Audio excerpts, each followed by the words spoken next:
Annie Cordy s'en est allée. Ce vendredi 4 septembre, c'est le journal Nice Matin qui a annoncé la terrible nouvelle.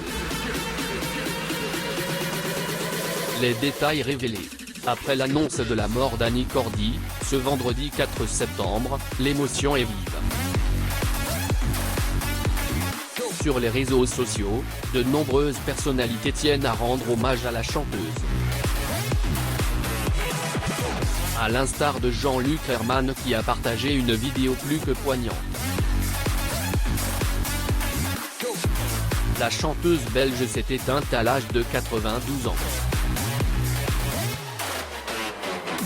Annie Cordy aurait été retrouvée chez elle par les pompiers, appelée vers 19h30 pour un malaise à son domicile, situé chemin du Séminaire à Vallauris.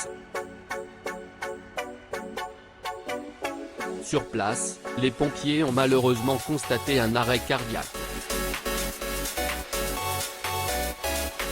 Tout au long de sa carrière, Léonie Koorman, de son vrai nom, n'a cessé de marquer les esprits avec ses nombreuses facéties et sa bonne humeur constante. Alors dès l'annonce de sa mort, de nombreuses personnalités ont tenu à honorer sa personnalité hors norme, à l'instar de Jean-Pierre Foucault, Line Renaud, Françoise Laborde et bien d'autres.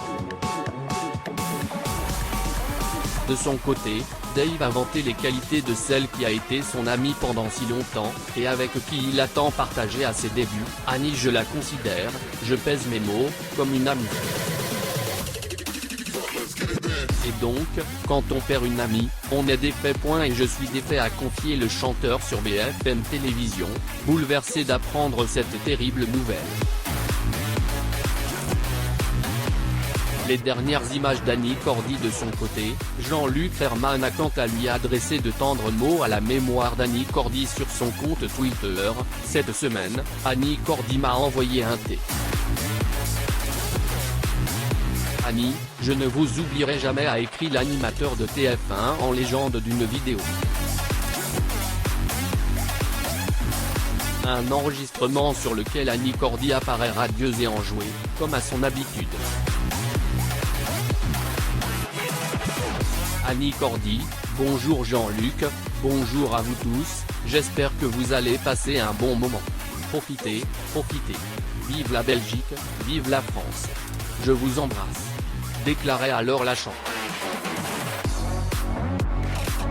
La jeune chanteuse s'est souvenue d'un jour où, étant enfant, elle était montée sur scène à ses côtés. Un souvenir émouvant. Bien avant de remplir des zéniths, Angèle a grandi dans une famille d'artistes. Son père est chanteur et sa mère comédienne. Elle a donc toujours été habituée aux lumières de la scène. Toute petite déjà, elle accompagnait même son père à certains de ses concerts pour y fredonner quelques airs. Des moments qu'elle garde gravés dans sa mémoire.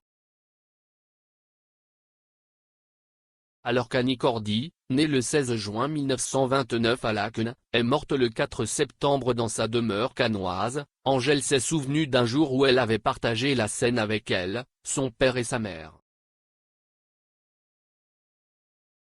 Tous les quatre chantaient sur une scène musicale. Un souvenir dont son père, Marca, a retrouvé puis posté un cliché sur son compte Instagram. L'occasion pour Angèle de rendre hommage à cette grande artiste Annie Cordy qui comptabilisait 60 ans de carrière. En légende, le père d'Angèle se souvient d'un moment inoubliable le 24 juillet 2004 aux Francofolies de Spa. La jeune chanteuse, aussi, s'est rappelée de cet instant qu'elle a publié dans sa story Instagram. D'innombrables hommages surnommés Nini la Chance, l'interprète de Tata Yo-Yo avait fait ses débuts en tant que meneuse de revue à Bruxelles avant de se faire remarquer par le patron du Lido. Annie Cordy a enregistré plus de 700 chansons, tourné dans une quarantaine de films pour le cinéma et a assuré plus de 10 000 galas. Une carrière et une popularité immenses auxquelles d'autres célébrités ont rendu hommage. J'ai le cœur brisé ce soir. Madame Annie Cordy, vous nous avez offert tant de joie, d'énergie et d'émotion. On ne vous oubliera pas, a écrit Christophe Beaugrand sur Twitter, tandis que Julien Courbet regrettait de ne pas la voir immortelle, que Dieu a ce qu'il y ait encore longtemps des gens pleins de général.